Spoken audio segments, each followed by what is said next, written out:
So as anybody in the diesel world already knows, yes, unfortunately the 6.7 Powerstroke turbo diesels do have troubles.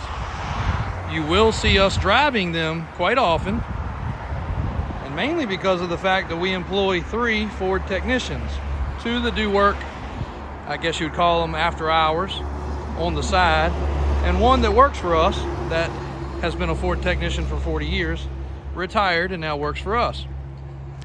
But yes, the 6.7 Powerstroke turbo diesel motors do have problems. A lot of it's to do with emissions, but a lot of it is also to do with the fuel system. I'm gonna use this truck for example because I'm very comfortable with this truck. We've been using this truck for a lot of our deliveries, drop-offs, pickups, and even just moving trailers and boats around. We've hauled equipment with it, and I can show you hitches, straps, the ball, lots of gooseneck moving around. And this is kind of a little bit of a famous truck. If you follow the Toy Makers TV show, David Aiken, great guy, this was previously his truck. He called us, wanted a new one, did not want to deal with the Ford dealer. We had exactly what he wanted in stock, and he purchased it from us. This is a 2017 6.7 Powerstroke F350 truck. So let's get into it. One, this truck is for sale, and we can definitely give serious thumbs up. It's a good truck, but it did have its issues. One of the reasons why he traded it. Also, he bought this truck new, and he put 360,000 miles on it. If memory serves me right, he'd already done 2 complete fuel system replacements. What happens? The high pressure fuel pump goes bad. High pressure fuel pump goes bad, sends all the stuff through the injectors, wipes out the injectors, truck runs like crap or stops running, typically floods the motor with fuel, and can cause a motor issue. Now, what's been added to it, what do you do to fix it? Well, we use a replacement pump. There now, since doing this truck, there is an improved pump out. This one did not get it, but the future ones will. But this did get the Devastation fuel filter canister kit. I don't know what else to call it. It's a filter system. Basically, if the pump goes bad, it has a sensor of some sort. It sees the pressure changes, and it throws everything through this filter instead of through the injectors. Well, the pump was not bad on this truck. It had not failed, but he'd been just enough miles to know it was probably getting close. What was wrong with this truck is it had an original turbo, and the turbo was getting weak. He was climbing some mountains. It was going into limp mode. Probably the combination of the pump getting weak and the turbo, but he didn't want to do that. He tows a trailer. He's on site. He does shows such as SEMA and other events where he has to be there with his vehicles. So he just needed to update. It did have a lot of miles. We did a pump. We did a, almost an accident right there. We did a pump. We did the Devastation filter system, and we also did a new turbo. Truck runs and drives excellent. I'm gonna say we probably put about 1,000 miles on it roughly, and with no issues. Did everything like it was supposed to do. Does everything like it's supposed to do. It's hauled tag along, it's hauled gooseneck, and it's hauled stuff in the bed. It's been great.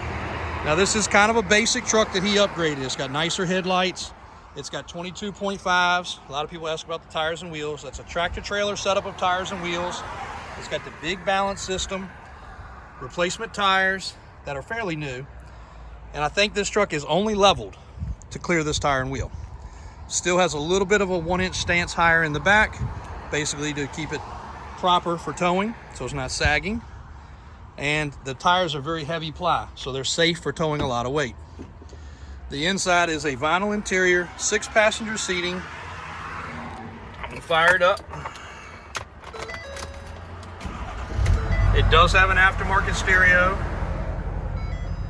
Full-wheel drive. He has a power inverter for keeping phones charged, cameras charged, all his gear charged because they are filming a lot of times. Does have a tire light. That is the only trouble code light on the vehicle. 361,000 miles.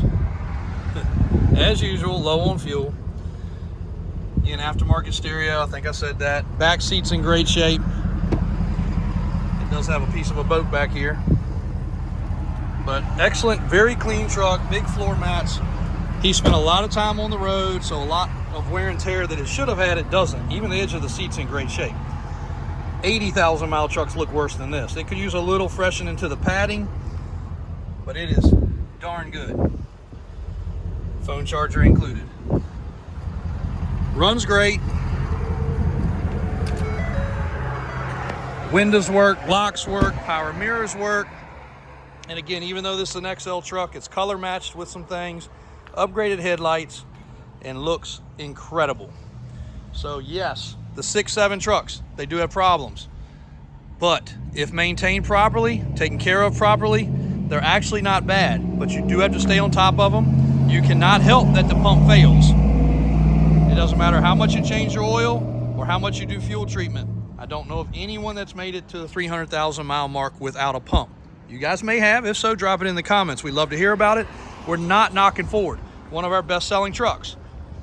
But when that system fails, if you go to the Ford dealer for that repair, you're spending anywhere between $7,500 and $10,000, depending on how deep they get in your pockets. For injectors, a pump, they require the lines to be replaced. Everything has to be flushed. And unfortunately, a bad batch of fuel could put you on your way to doing that. So that's the low and skinny.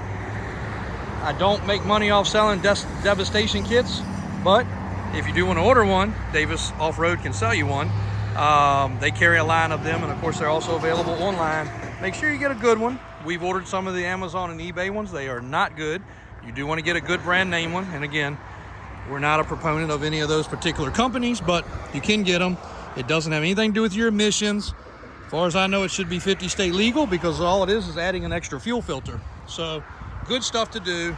The turbo, not an easy job, but not a hard job. While we were doing this one, doing the turbo, doing the pump, we also did the upper intake.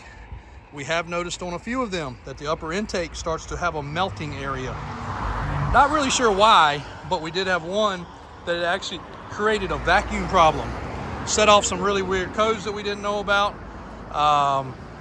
entail causing another issue. So you don't want these trucks to be running on anything other than perfection, because they will go into limp mode and they will put you on the side of the road.